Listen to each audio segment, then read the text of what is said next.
Asumal Sirumalani Harpalani India का सबसे बड़ा पखंडी होने के साथ साथ एक बलात्कारी भी साबित हुआ, जिसे आज हम आसाराम के नाम से जानते हैं। बेशक इसने शुरुआत तो अध्यात्म से की थी, लेकिन समय के साथ साथ उसका अधःपतन होना शुरू हो गया।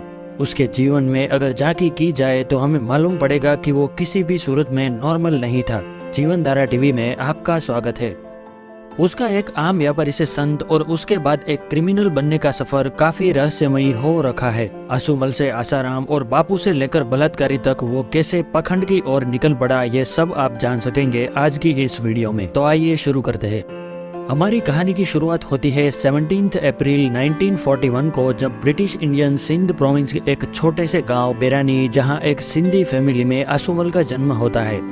आसुमल का झुकाव बचपन से ही अध्यात्म की ओर था। अक्सर उसकी माँ महंगी बा उसे रामायण, भगवद गीता और बाकी पौराणिक कहानियां सुनाया करती थी, लिहाजा आसुमल का जीवन बचपन से ही अध्यात्म से भरा हुआ था। यहाँ आपको बताते चले कि पार्टीशन के दौरान आसुमल का परिवार सिंध छोड़कर गुजरात के अहमदाबाद में शिफ्ट हुआ और यहाँ से आसुमल ने स्कूल जाना शुरू किया। वो बचपन से ही पढ़ाई लिखाई में काफी एक्सलेंट हुआ करता था। ब्रेक के टाइम जब और बच्चे खेलने जाया करते थे, तब वो एक पेड़ के नीचे बैठकर ध्यान का अभ्यास किया करता था। इसी वजह से अध्यापक भी उसे काफी होशियार और साफ दिल का मासूम बच्चा समझकर अक्सर मोटिवेट करते थे। उसके हंसते चेहरे की वजह से उसके अध्यापक अक्सर उसको हसमुख भाई के नाम से बुलाते थे।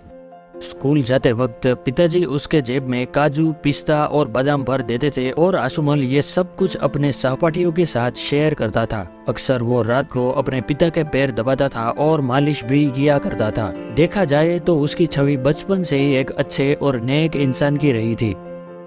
जब आसुमल ध्यान के लिए अपनी आंखें बंद करता था तो उसकी माँ अपने बेटे के सामने माखन मिश्री रख देती थी और उसे कहती थी, देखो तुम्हारे ध्यान करने के कारण भगवान ने तुम्हें प्रसाद भेजा है। वो कई घंटों तक छोटे से कमरे में गहन ध्यान में मग्न रहता था। जब उसके पड़ोसी महंगी बा से मिलने के लिए आए तो उन्होंने महंगी बा का ध्यान इस तरफ दिलाया कि आसुमल का इतने घंटों तक ध्यान लगाना किसी भी सूरत में नॉर्मल नहीं है, इसे नजरअंदाज नहीं किया जाना चाहिए। इसके बाद महंगी बा ने आसाराम का ध्यान हटाने के लिए भरपूर प्रयत्न किए, लेकिन वो उसके समर्पण को रोक नहीं सकी।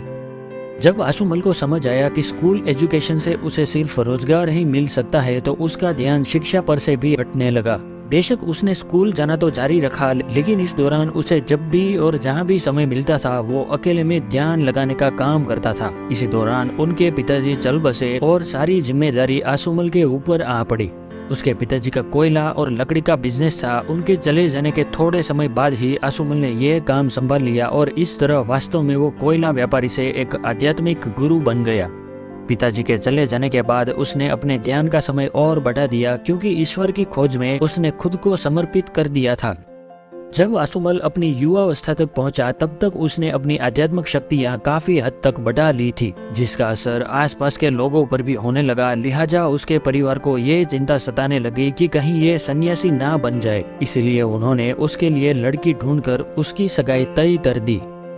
शादी के सिर्फ 8 दिन पहले आसुमल अपने घर से फरार हो गया, लेकिन कुछ दिन बाद उसके परिवार ने उसे भरूच के अशोक आश्रम से उसे खोज निकाला और उसकी शादी लक्ष्मी देवी से करवा दी गई।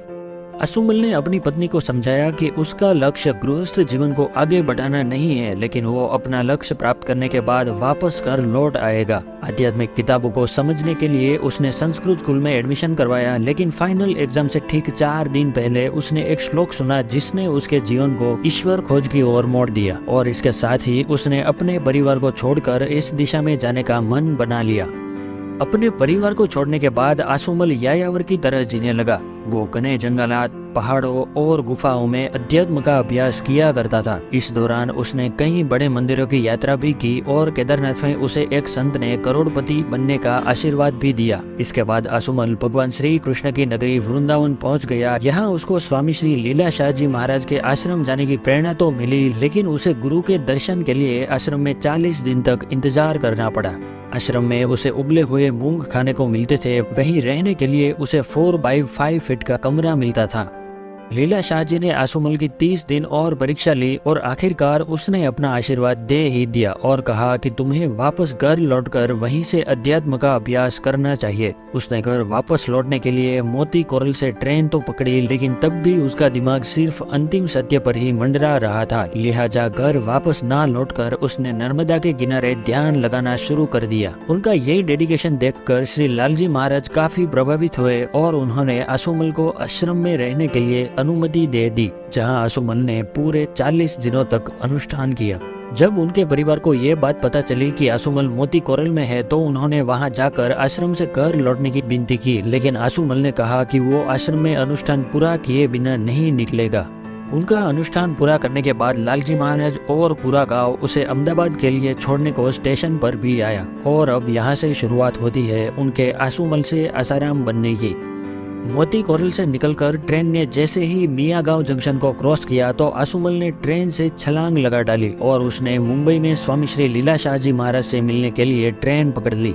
स्वामी श्री लीला शाह जी आसुमल की सच जानने की तीव्र इच्छा को देखकर काफी प्रसन्न हुए और संवत 2021 में अश्विनी मास के दूसरे दिन 2:30 बजे आसुमल को लीला शाह जी महाराज की असीम कृपा से आसाराम बना दिया गया और इसके साथ ही आसाराम अगले 2.5 दिन के लिए समाधि में चला गया।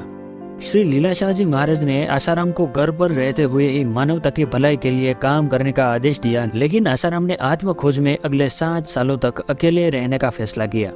अब आश्रम में जो लोग भी उनको मिलने आते थे उनको वो अध्यात्म के प्रवचन देता था। इसी बीच भक्तों ने उसे बापू कहकर बुलाना शुरू कर दिया। आसुमल से बापू बने आसाराम ने नारेश्वर धाम, डीसा, हिमालय और माउंट आबू जैसी कई जगहों पर एकांत में काफी समय बिताया। साबरमती के किनारे मोटेरा गांव में एक शांत जगह को खोजकर उसके भक्तों ने एक छोटा सा कमरा बनवा दिया जिसे मोक्ष कुटीर कहा जाता था। धीरे धीरे मोटेरा आने वाले श्रद्धालुओं की संख्या बढ़ने लगी और ये छोटी सी जगह एक बड़ा आध्यात्मिक स्थान बन गया। लेकिन यहाँ से अब शुरुआत होती है उनके अधःपतन की। साल 2008 में आश्रम के मोटेरा गुरुकुल से 2 लड़के गायब हो गए। जब उनके पेरेंट्स ने इस बारे में पुलिस कंप्लेंट करने की कोशिश की तो गुरुकुल की एडमिनिस्ट्रेशन ने उनको ऐसा करने से रोका और उसको गुमराह करना शुरू कर दिया। 5 जुलाई 2013 को वो दोनों लड़कों की लाश साबरमती नदी के तट पर पाई गई। इन्वेस्टिगेशन से मालूम पड़ा कि आसाराम और उनके चमचों ने काले जादू के लिए उन दोनों लड़कों की बलि चढ़ा दी थी। इस घटना को लेकर अभूतपूर्व राज्यव्यापी आंदोलन शुरू हो गया। उस दौर में गुजरात के चीफ मिनिस्टर नरेंद्र मोदी ने पब्लिक स्पीच में लोगों को कहा कि वो आसाराम का समर्थन करना बंद कर दे। जनवरी 2013 में अपने फॉलोअर्स की एक सभा को संबोधित करते हुए आसाराम ने 2012 के दिल्ली गैंग रेप केस को लेकर कहा कि पीड़िता भी उतनी ही दोषी है जितने की उसके बलात्कारी। उसे दोषियों को भाई कहकर बुलाना चाहिए था और उसके सामने इसको रोकने की मांग भी करनी चाहिए थी ताकि उसकी जान और इज्जत को बचाया जा सके। क्या कभी एक हाथ से ताली बज सकती है? मुझे तो ऐसा नहीं लगता।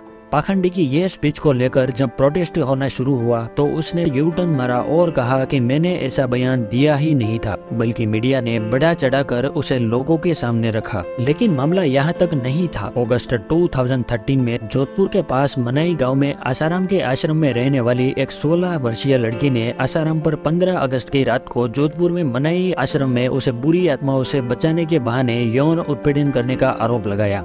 लड़की के पेरेंट्स जो कि आसाराम के ही शिष्य थे, उन्होंने इसको लेकर दिल्ली पुलिस में शिकायत दर्ज करवाई। लड़की की मेडिकल जांच और यौन उत्पीड़न की पुष्टि होने के बाद मामला दर्ज कर दिया गया।